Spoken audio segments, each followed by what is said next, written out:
नमस्कार, ये आकाशवाणी शिमला है। अब आप प्रभा शर्मा से प्रादेशिक समाचार सुनिए। आज के मुख्य समाचार। प्रदेश विधानसभा का मॉनसून सत्र शिमला में शुरू, 4 दिवंगत पूर्व सदस्यों को दी गई श्रद्धांजलि। मुख्यमंत्री जयराम ठाकुर ने कहा, विभिन्न विभागों में कार्यरत पार्ट टाइम वर्कर्स को नियमित करने की समय सीमा कम नहीं करेगी सरकार। प्रदेश में पिछले 3 सालों में जल जीवन मिशन के तहत 8,69,000 से अधिक घरों को मिले नए जल कनेक्शन। और विपक्षी दल कांग्रेस ने राज्य सरकार के खिलाफ अविश्वास प्रस्ताव के मुद्दे पर विधानसभा में किया हंगामा। प्रस्ताव पर कल होगी चर्चा। अब समाचार विस्तार से। प्रदेश विधानसभा का 4 दिवसीय मॉनसून सत्र आज शिमला में आरंभ हुआ।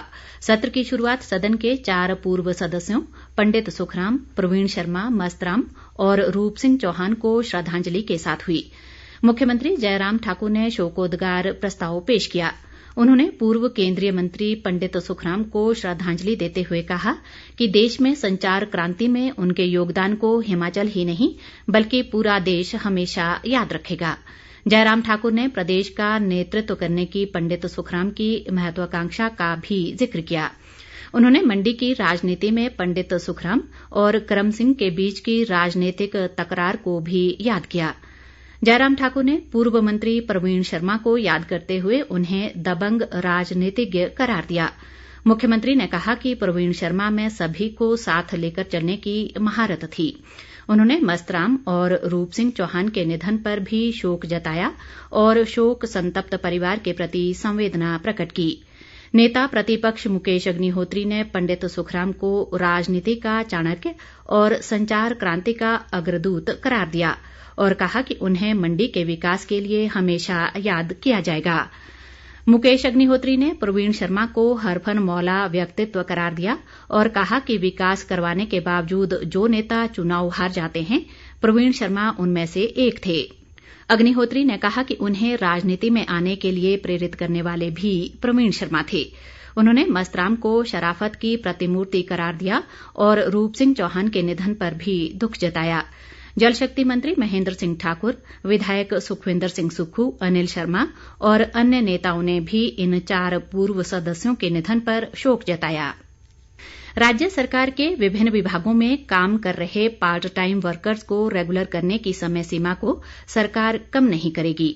सरकार द्वारा 28 दिसंबर 2021 को जारी आदेशों के अनुसार पार्ट टाइम कर्मियों को दैनिक वेतनभोगी के रूप में परिवर्तित करने की तय समय सीमा को 8 साल से घटाकर 7 साल किया गया है। शिमला में विधानसभा के मॉनसून सत्र के पहले दिन आज प्रश्नकाल के दौरान मुख्यमंत्री जयराम ठाकुर ने विधायक सतपाल रायजादा द्वारा पूछे गए सवाल के लिखित जवाब में ये जानकारी दी। मुख्यमंत्री ने बताया कि 28 दिसंबर के आदेशों के अनुसार पार्ट टाइम वर्कर्स के रेगुलर करने की समय सीमा को घटाने पर सरकार कोई विचार नहीं रखती है।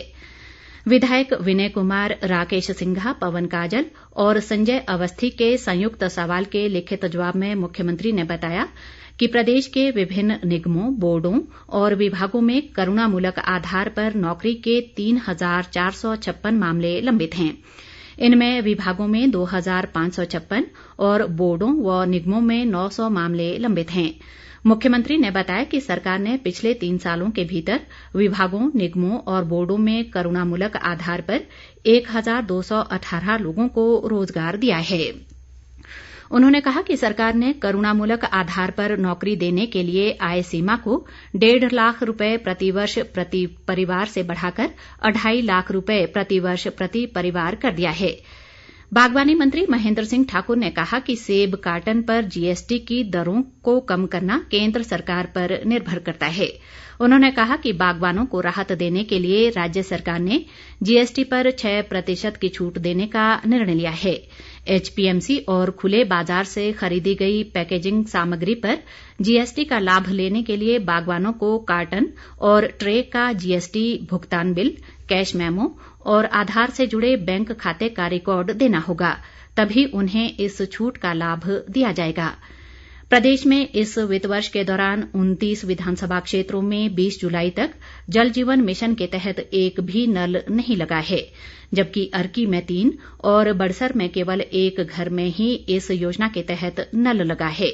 ये जानकारी जल शक्ति मंत्री महेंद्र सिंह ठाकुर ने विधायक नरेंद्र ठाकुर द्वारा पूछे गए एक सवाल के लिखित उत्तर में दी। महेंद्र सिंह ठाकुर ने जानकारी दी कि राज्य सरकार ने पिछले 3 सालों के भीतर प्रदेश में 8,69,440 नए कनेक्शन दिए हैं। प्रदेश विधानसभा के मॉनसून सत्र के पहले ही दिन आज विपक्ष ने सदन में जोरदार हंगामा किया। विपक्ष ने ये हंगामा जयराम ठाकुर सरकार के खिलाफ अविश्वास प्रस्ताव के नोटिस के मुद्दे पर किया, जिसके चलते सदन की कार्यवाही 15 मिनट के लिए स्थगित करनी पड़ी। विपक्ष ने आज ही विधानसभा अध्यक्ष विपिन सिंह परमार को नियम 278 के तहत अविश्वास प्रस्ताव का नोटिस दिया था और इस पर तुरंत चर्चा की मांग की थी। सदन में हुए जोरदार हंगामे के बाद विपक्ष की इस मांग को विधानसभा अध्यक्ष ने स्वीकार कर लिया और अब सदन में कल सुबह 11 बजे से दोपहर 3 बजे तक जयराम सरकार के खिलाफ अविश्वास प्रस्ताव पर चर्चा होगी।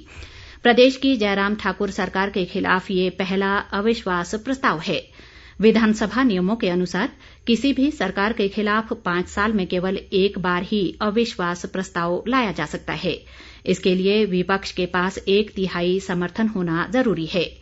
इससे पूर्व जयराम सरकार के खिलाफ विपक्ष एक बार काम रोको प्रस्ताव भी ला चुका है। आजादी का अमृत महोत्सव के तहत प्रदेश भर में हर घर तिरंगा अभियान चलाया जा रहा है।